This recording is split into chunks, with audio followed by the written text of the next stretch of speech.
नमस्कार। और मैं प्रभु से प्रार्थना करता हूँ कि आप सब स्वस्थ रहें। जैसा कि आप देख रहे हैं कि देश करीब 70 दिन से कोरोना की बीमारी से जूझ रहा है और आपने देखा कि हमारे लाखों भाई जिसको कि प्रवासी मजदूर ये कह रहे हैं, जबकि वो प्रवासी नहीं हैं, वो भारतीय हैं, उनको कितनी तकलीफ़ झेलनी पड़ी। देश में बसों की सुविधा होते हुए भी उनको बस न मिली, ट्रेन नहीं मिली, ट्रेन का टाइम हुआ तो ट्रेन पहुंची नहीं, और अगर ट्रेन चली तो 30 घंटे से 80 घंटे ले लिए। जाना था कहीं, पहुंचा दिया कहीं।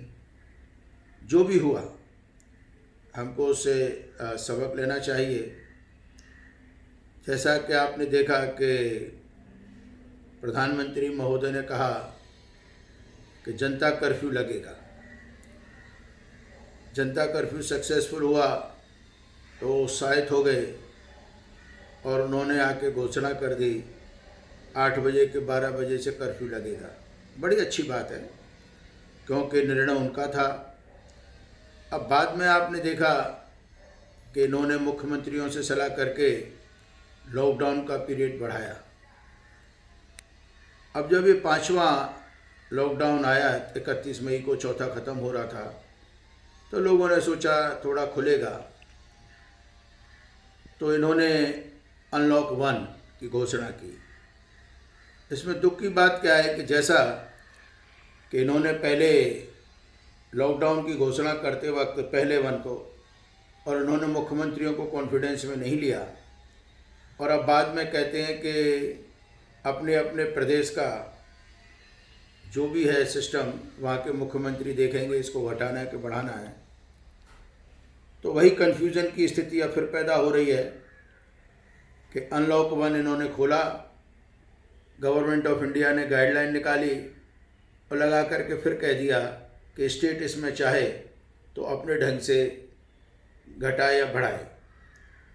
तो आपने देखा कि दिल्ली में, जबकि वो राजधानी है, उन्होंने गाज़ियाबाद, नोएडा, गुड़गांव बॉर्डर को बंद कर दिया, और ऊपर से उनके मंत्री जैन साहब कहते हैं कि वहाँ के अस्पतालों की फैसिलिटी दिल्ली के लिए है।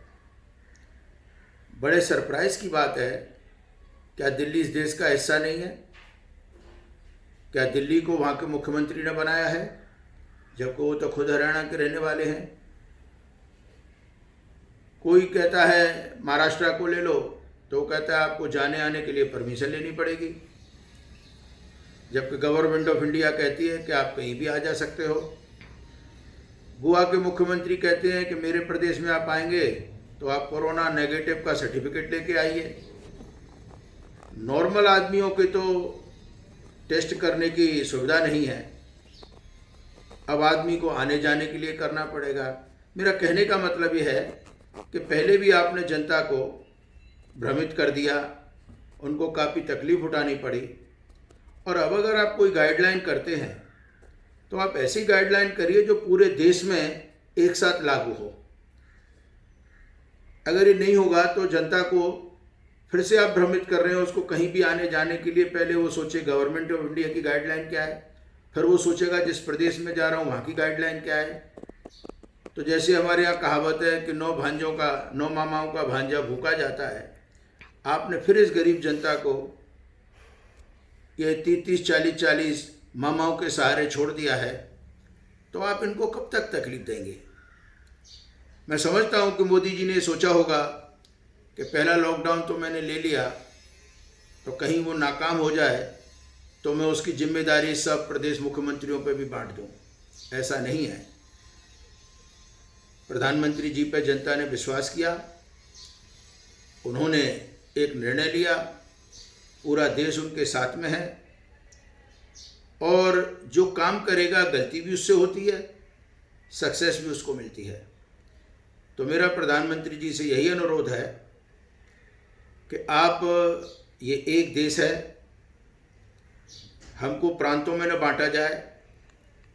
आप एक ही निर्देश दें जो पूरे भारतवर्ष पर लागू हो, और उसी में जो मुख्यमंत्रियों से आप सलाह करते हैं तो उसका समावेश किया जाए, क्योंकि जनता को अब ज़्यादा भ्रमित न किया जाए क्योंकि वो पहले ही बहुत टूट चुकी है।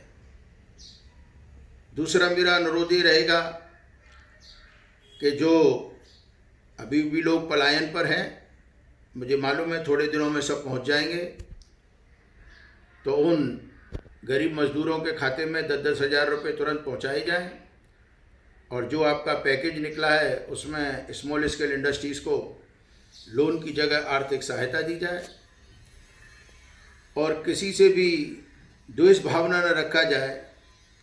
तो जैसे उत्तर प्रदेश कांग्रेस के अध्यक्ष जो कि आपको बस देने के लिए आए थे, उन पर केस लगा के बंद किया है, उनको भी छोड़ा जाए, और ये बात अब बंद की जाए कि कांग्रेस ने क्या किया है नहीं किया। जनता ने आप पे विश्वास किया है, आप पे भरोसा किया है, जनता आपके साथ में चल रही है, तो आप एक सीधा निर्देश देके पब्लिक को भ्रमित न करके, पब्लिक का भी एक लिमिट है सब्र की, ऐसा नहीं हो उनका सब्र टूटे, तो आप उनको क्लियर डायरेक्शन दें।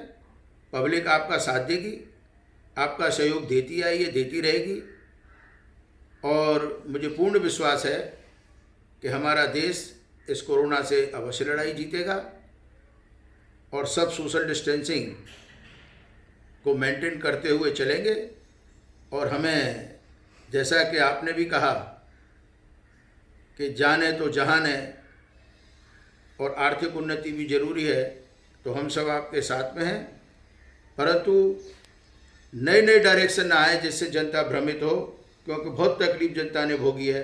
तो मैं समझता हूं कि आप नेतृत्व करते हुए लीड करेंगे, और एक ही गाइडलाइन सेंट्रल से निकलनी चाहिए जिसको पूरे भारतवर्ष में लागू किया जाए और उसको फॉलो कर सकें।